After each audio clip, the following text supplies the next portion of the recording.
बिस्मिल्लाहिर्रहमानिर्रहीम। Article number 005। अल्हम्दुलिल्लाह ये बेड हम लोगों ने एक नया प्लान किया है और ये रिकमेंडेड है एज ए ब्राइडल। अब आप डिज़ाइन की फिनिशिंग देखें, डिज़ाइन का कॉम्बिनेशन देखें। टोटल बेड शीशम विनियर में प्लान किया है, मतलब शीशम विनियर से मुराद है कि शीशम की शीट के अंदर।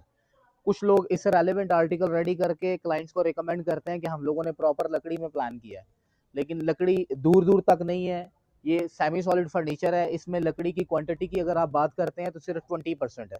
अब 20% जो लकड़ी इस्तेमाल की गई है वो हेडबोर्ड के बैक साइड पे पूरा थ्रू आउट ऊपर से नीचे तक पाया एक लकड़ी का है, जिसके ऊपर बेसिक आपका वेट आना है।